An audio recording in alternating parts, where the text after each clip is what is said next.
Welcome two common studies. एक बार फिर से हम लौट आए हमारे नई वीडियो के साथ। तो जल्दी से हमारे चैनल को सब्सक्राइब कर लीजिए और वहां दिखे बेल आइकन को प्रेस कर लीजिए ताकि हमारी आने वाली सभी वीडियो की नोटिफिकेशंस आपको तुरंत मिल सके और आप अपनी प्रिपरेशन अच्छे से करते रहें।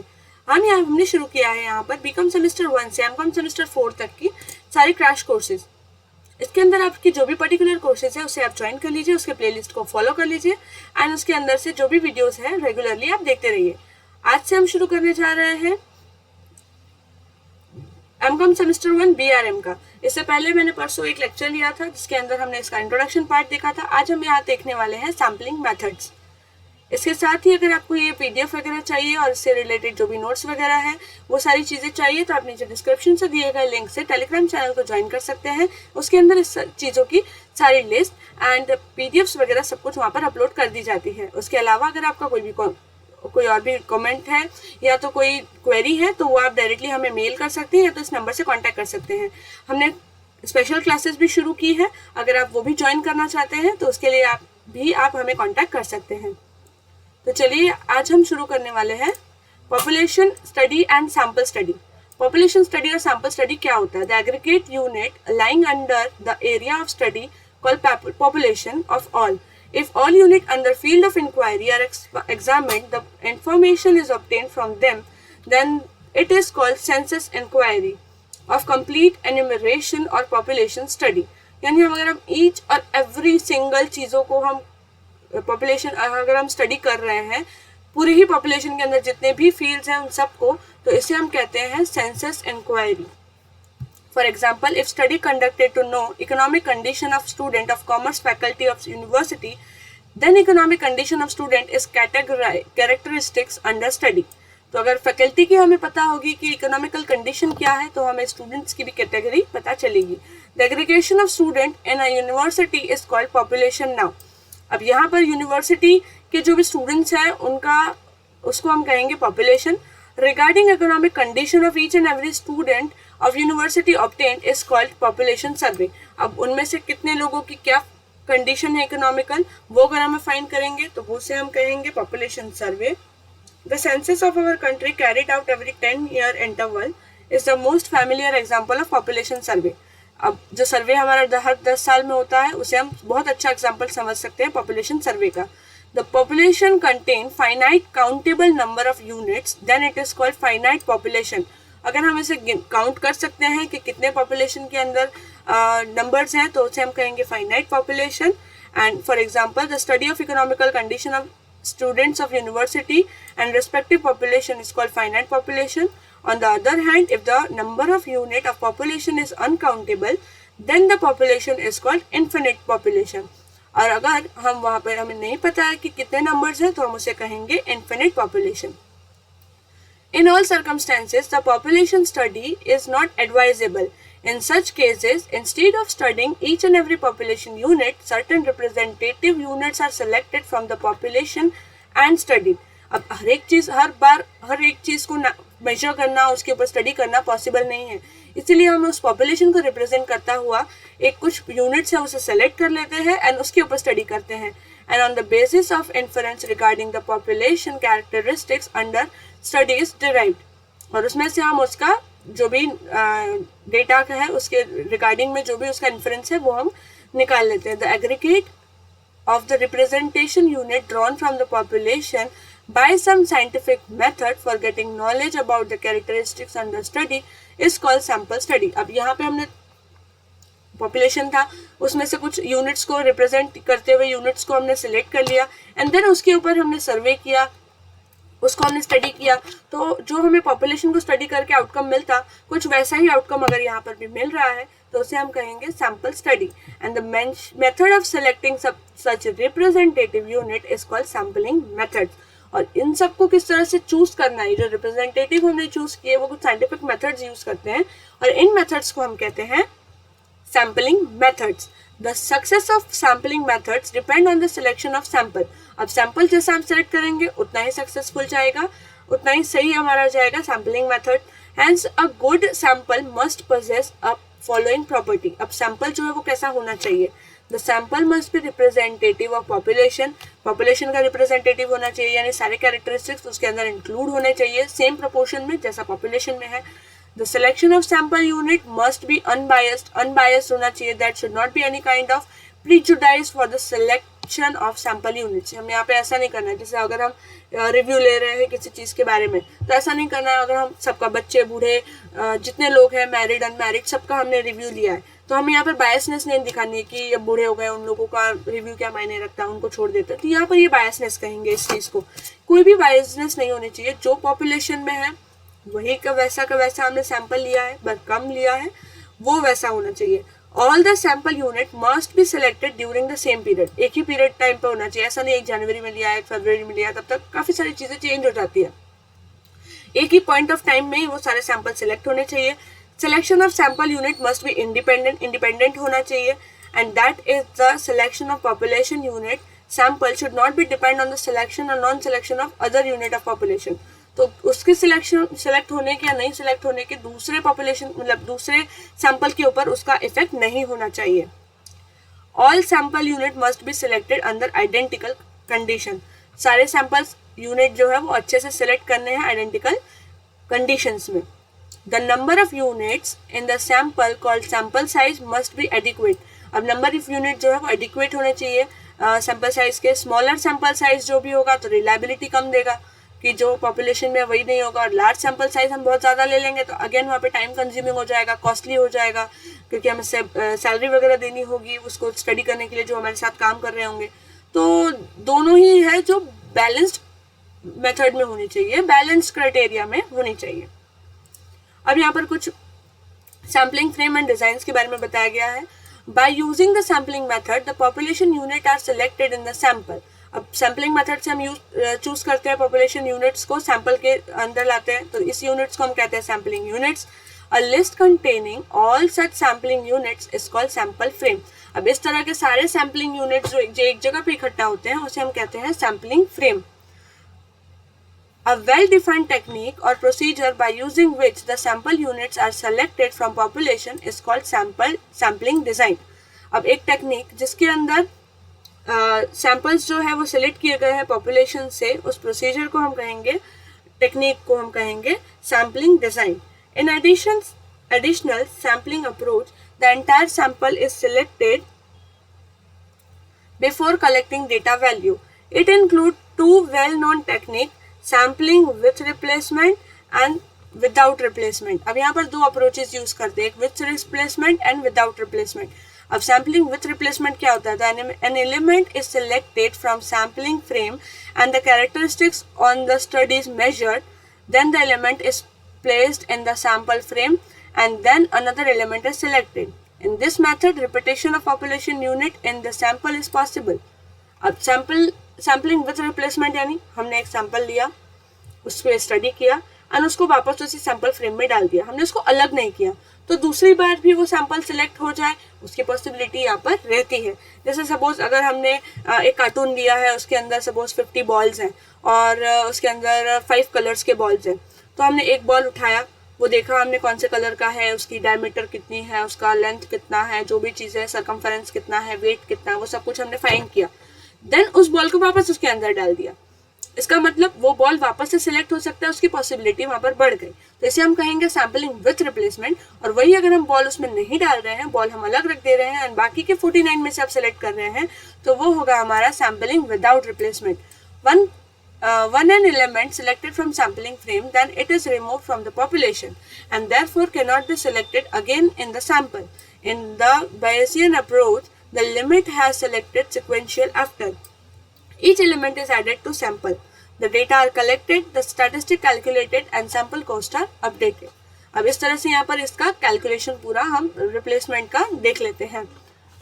इसके बारे में और भी डिटेल्स है, वो आपको हमने बैचलर्स की कोर्स में भी आता है, अगर आप वो भी देखना चाहते हैं तो प्रोबेबिलिटी वाला चैप्टर में बहुत जल्द लेने वाली हूँ, तो वो आप भी देख सकते हैं। एटलीस्ट उसकी थ्योरेटिकल इंट्रोडक्शन पोर्शन है वो आप देखिए, तो आपका जो भी ये चीज़ हमने पहले पढ़ा हुआ है तो एक बार आपका रिविजन हो जाएगा।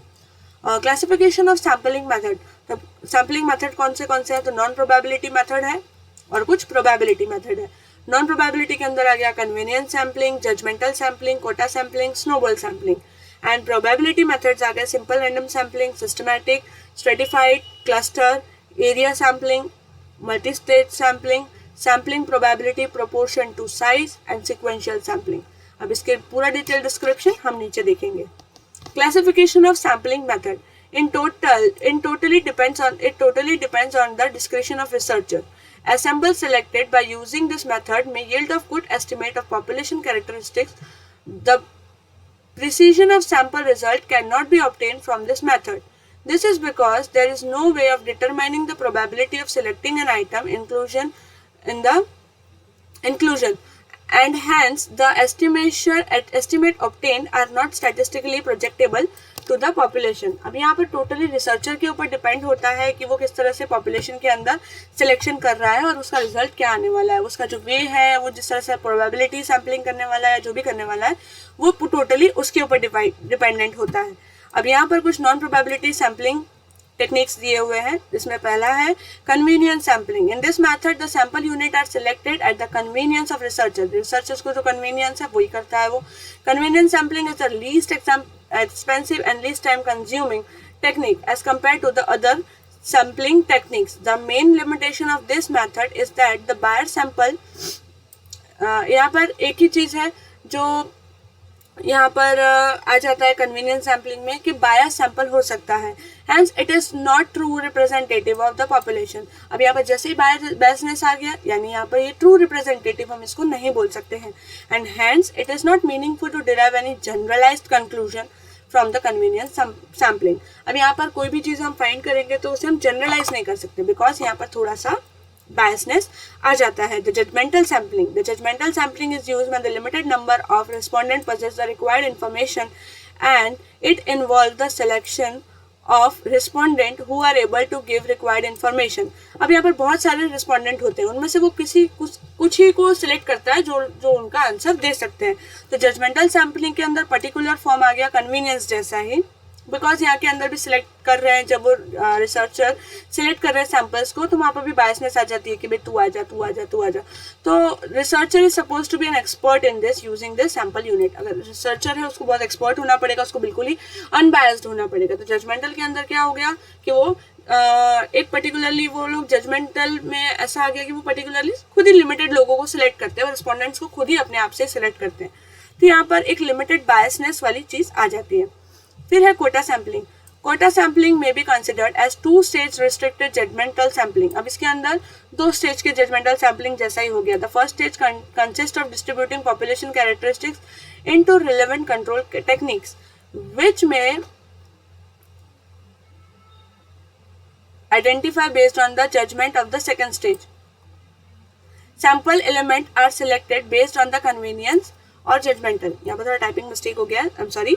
कोटा सैम्पलिंग के अंदर दूसरा ऐसा कहा गया है कि जैसे जजमेंटल सैम्पलिंग है वैसा ही है। सबसे पहले पॉपुलेशन के अंदर कैटेगरीज कोटास डिवाइड कर दो कि यस इस टाइप के इधर आ गए, इस टाइप के इधर आ गए, इस टाइप के इधर आ गए, फिर उसमें से थोड़ा सिलेक्ट कर लेना, पर वो अपने हिसाब से सिलेक्ट करते हैं। तो इस यहाँ पर भी सेम वही बायसनेस वाली थोड़ी सी चीज़ आ जाती है। फिर है snowball sampling. In the sampling method, initially the respondents are selected at the random after interviewing respondent. Then they are asked to identify other who belong to the study of area of study. The subsequent responder are selected on the basis of referrals.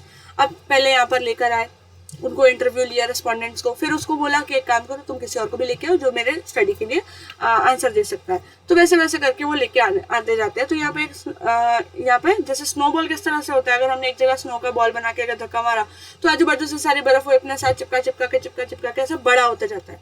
तो इसी तरह से यहाँ पे respondent जो है वो दूसरे को भेजता है, वो रिस्पॉन्डेंट एक दूसरे को भेजता है, तो वो दोनों मिलके और 2 को भेजते हैं, वो चारों मिलके और 4 को भेजते हैं। तो इस तरह से ये बढ़ते जाता है। तो यहाँ पर भी एक सिलेक्टेड बायसनेस आ जाता है थोड़ा सा, क्योंकि वो जो रिस्पॉन्डेंट भेज रहा है वो अपने रेफरल्स को ही भेज रहा है, कोई भी नहीं आ रहा है। अब यहाँ पर आ गया प्रोबेबिलिटी सैम्पलिंग मेथड। इसके अंदर सबसे पहले है हमारा simple random sampling. Simple random sampling का मतलब सिंपल रैंडम यानी रैंडमली कोई भी और उसको चूज करना है, यानी sampling. In this method each population unit has equal chance of probability to be selected in the sample. To draw a random sample, the complete list of all elements in the population is required, and each element has unique identification number. Such list is called sampling frame. अब यहाँ पर randomly कोई भी हम samples choose कर लेते हैं, उस पूरे चीज़ को जिसको भी हमने एक यूनिक आइडेंटिफिकेशन नंबर दिया उसे हम कहते हैं sampling frame. The sample is drawn by the random procedure from sampling frame. This method is equivalent to lottery system. इसे हम लॉटरी सिस्टम की तरह भी बोल सकते हैं कि बहुत सारा था, उसमें से रैंडमली नंबर्स निकाले जा रहे हैं. तो इस तरह से the other method of this random sample may be generated by using computer और a table of random number is used to select the random sample. फिर सिस्टमैटिक सैंपल, इसके अंदर क्या करते हैं, तो this method is useful to element of the population are already physically arranged in some order, like alphabetical है या किसी भी तरह से बैंक अकाउंट नंबर्स के हिसाब से किसी भी तरह से सिस्टमैटिकली अरेंज्ड है वो डेटा. एंड उसके बाद हम उसमें से रैंडमली एक स्टार्टिंग पॉइंट ले लेते हैं और एक एंडिंग पॉइंट ले लेते हैं. जैसे कि अगर A to Z है तो हमने बोला ठीक है भाई A to Z है, तो एक काम करते हैं, आज हम सैम्पलिंग करेंगे J से लेके L तक का जिसका नाम है उनका. तो यहाँ पर सिस्टमैटिक है एंड देन उसमें से सिलेक्शन हो रहा है, ये हो गया रैंडम सैम्पलिंग. फिर है stratified sampling. When the population unit have heterogeneous in nature and are not ordered, then the above technique of sampling is not used in such stratified random sampling. Stratified के अंदर अब अलग अलग type के data है, बहुत ही अलग अलग टाइप है. ऐसा नहीं है कि सारे के सारे डेटा एक ही साइज के हैं तो हमने उसमें से रैंडमली चूज कर लिया. अब इसमें काफी सारे अलग अलग टाइप्स हैं, तो इसके अंदर हम क्या करेंगे, पहले उनको सब ग्रुप्स में डिवाइड कर देंगे. Population is divided into sub groups and then the variation with in the group stratum is less than the variation between the strata is more than. अब एक स्ट्रेटम के अंदर, यानी सपोज कर लो कि अगर हम जनरली सारे लोगों का रिव्यूज ले रहे हैं, तो स्टूडेंट अगर सारे जितने भी स्टूडेंट्स हैं उनको एक साइड कर दिया, कॉलेज वाले स्टूडेंट्स हैं उनको एक साइड कर दिया, जो मैरिड हस्बैंड्स हैं उनको एक साइड कर दिया, मैरिड वुमेन्स को एक साइड कर दिया, ओल्ड वुमेन को एक साइड कर दिया, ओल्ड मैन को एक साइड कर दिया. तो इस तरह से हमने अलग अलग स्ट्रेटम बनाए. अब इसके अंदर जो स्ट्रेटम के अंदर जो स्ट्रेटा बना है हमारा, उसके अंदर लोग काफी कम एक दूसरे से अलग है, वेरिएशन बहुत कम है. जैसे अब बूढ़ा है और बच्चा, उसके बीच में काफी ज्यादा बड़ा डिफरेंस है, बट बूढ़े के बीच में कोई डिफरेंस ज्यादा नहीं है. तो इस तरह से हमने अलग अलग स्ट्रेटा बना लिए and by using simple random sampling हम उसमें से सिलेक्ट कर लेंगे. अब इसके बाद हम उसमें से चूज कर लेंगे सैम्पलिंग, सिंपल रैंडम सैम्पलिंग से कि बच्चों में से ये आ जाओ, बूढ़ों में से ये आ जाओ, मैरिड हस्बैंड में से ये लोग आ जाओ. इस तरह से हम वापस से इसमें चूज कर लेते. तो स्ट्रेटिफाइड सैम्पलिंग के अंदर क्या हुआ, सबसे पहले हमने स्ट्रेटा बनाया, अलग अलग कैटेगरीज ग्रुप्स में डिवाइड कर दिए एंड देन रैंडम सैम्पलिंग से चूज कर लिया. इसके बाद है cluster sampling. Sometime it is not possible to have list of all the population units under consideration. अब जरूरी नहीं है हमारे पास हर बार पूरा ही डेटा होगा कि जिसमें हम बाइफरकेट कर सकते हैं, but in the place of 8 the some bigger units each consisting of several smaller unit under consideration may be available from the sample may be drawn. अब इसके अंदर हम ऐसा कर सकते हैं कि ठीक है, जो सबसे बड़े बड़े डेटाज हैं उन सबको ले आओ, जो छोटे छोटे डेटाज हैं उनको ले आओ. तो ये क्लस्टर सैम्पलिंग इस तरह से काम करता है. फिर area sampling. It is particular case of cluster sampling. In this method the cluster consist of geographical area. जैसे यहाँ पे हमने लिया था कि कुछ बड़ा होगा, उसको हम सारे बड़े नंबर्स को ले लो, यहाँ पे हमने लिया तो सारे छोटे नंबर्स को ले लो. उस तरह से एरिया सैम्पलिंग में पर्टिकुलरली स्टेट, सिटी, ये सारी चीजें हम ले लेते हैं. And some area selected by the using of sampling method, then all the unit selected geographical area are including in the sample. इसके बाद multi state sampling. It is generalization of principle of cluster sampling जैसा ही हुआ. And this method is used when the population is widely spread at the random sampling is not possible. बहुत ज़्यादा बड़ा data है, random sampling हम नहीं कर सकते हैं. Whenever the sampling frame is not available, but list of some suitable bigger units or primary stage units, each consists of several smaller units and secondary stage units may be available. तो अब यहाँ पर कुछ चीज़ें दी हुई हैं, तो उसके बेसिस पर हम इसका सिलेक्शन करते हैं. तो weight sample of primary strategy unit are to be selected. अब यहाँ पर उस तरह से हम अलग अलग स्ट्रेटेजीज यूज करते हैं. तो sampling probability proportion to size. अब यहाँ पर साइज से हम ले लेते हैं, ये भी एक तरह से क्लस्टर सैम्पलिंग जैसा ही हुआ. In this method the cluster has tempered with the probability proportion to size. For this purpose, we have to list the number of elements in each cluster, irrespective of method of ordering the cluster. Then the sample may be systematically selected on the basis of element from the cumulative totals. The actual number of selected which do not refer the two individual limit, but the indicates cluster and how many elements from the cluster to be selected. अब यहाँ पर ऐसा कह रहे हैं कि एक proportionate में हमने डिवाइड कर दिया कि यस, इससे जो भी बड़े नंबर्स हैं उसको हम सिलेक्ट कर लेंगे. ये भी एक तरह से साइज में हम डिवाइड कर देते हैं कि यहाँ से यहाँ तक के इसके अंदर आ गए, इस साइज से इस साइज तक के यहाँ पर आ गए, फिर उसमें से हमने सिलेक्शन कर लिया. फिर sequential sampling. In this method the population element are called sequential data. The data collection and analysis done at each stage and the decision made whether the additional population element should be sampled or not. The sample size is not fixed in the advance, but the decision rule well before the starting sampling. अब sequential sampling के अंदर एक के बाद एक के बाद एक के बाद जब तक आपको नहीं लगता कि population की सारी चीज़ें आ गई हैं तब तक आप इसमें sampling करते जाते हैं. तो ये यहाँ पर आ गया sequential sampling के एक के बाद एक sequence हमने sampling के लगा दिए. तो आई होप आपको ये अच्छे से समझ में आया होगा जितने भी सैम्पलिंग मेथड्स. अगर आपको इनमें से कोई भी डाउट है तो आप नीचे कमेंट सेक्शन में लिखकर हमें बता सकते हैं. एंड अगर आपको वीडियो पसंद आया है तो प्लीज़ हमारे चैनल को शेयर कीजिए, लाइक कीजिए, सब्सक्राइब कीजिए, ज़्यादा से ज़्यादा लोगों को हमारे साथ जोड़िए. एंड अगर आपका कोई भी डाउट है तो आप हमारे टेलीग्राम चैनल पर ज्वाइन हो सकते हैं, वहाँ पर आपको ये PDF वगैरह भी मिल जाएगी. Thank you so much.